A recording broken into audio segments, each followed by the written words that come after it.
ศูนย์สถิติแห่งชาติได้มีการสรุปเวียกงานสถิติแห่งชาติประจำปี 2025 พร้อมกับทิศทางแผนการในปี 2026 กองประชุมสรุปเวียกงานสถิติแห่งชาติประจำปี 2025 และทิศทางแผนการ 2026 ภายใต้หัวข้อยกสูงคุณภาพการผลิตเผยแพร่ข้อมูลสถิติเพื่อการพัฒนาเศรษฐกิจสังคมที่เข้มแข็งทันสมัยสีเขียวและยืนยง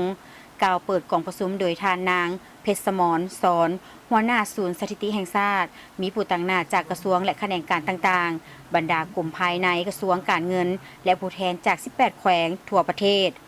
กองประชุมผู้เข้าร่วมได้รับฟังการรายงานผลการจัดตั้งปฏิบัติเวียกงานสถิติในปี 2025 เป็นต้นการสร้างยุทธศาสตร์การพัฒนาระบบสถิติแห่งชาติ 2026-2035 และวิสัยทัศน์ฮอดปี 2040 การปรับปรุงกฎหมายว่าด้วยสถิติเพื่อให้สอดคล้องกับสภาพการใหม่การผันขยายแผนพัฒนาเศรษฐกิจสังคมแห่งชาติครั้งที่ 10 และแผนพัฒนาแขนงการเงิน 2026-2030 และอื่นๆที่สามารถปฏิบัติหลายด้านโดยผู้เข้าร่วมพร้อมกันซุ่มใส่บางปัญหาที่สำคัญเป็นต้น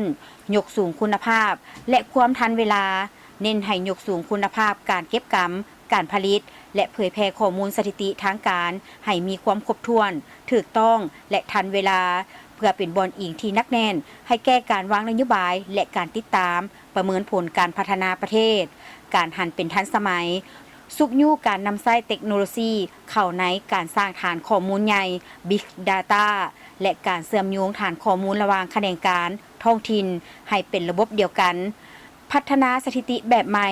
ให้ค้นคว้าและพัฒนาประเภทสถิติใหม่เป็นต้นแมนสถิติสิ่งแวดล้อมสถิติความมั่นคงและฐานข้อมูลทะเบียนต่างๆที่ติดพันกับการหันเป็นทันสมัยของเวียกงานภาษีอากรสร้างบุคลากรที่มีจรรยาบรรณเอาใจใส่ศึกษาอบรมการเมืองแนวคิดให้พนักงานมีความจงรักภักดี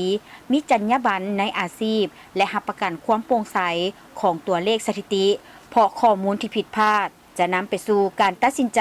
ที่ผิดทิศทางสำหรับเวียกงานจุดสุมแมนเล็งสรุปและเผยแพร่ผลการสำรวจพลเมืองและที่อยู่อาศัยครั้งที่ 5 พร้อมทางกักเกี่ยมดำเนินการสำรวจเศรษฐกิจทั่วประเทศครั้งที่ 4 ในปี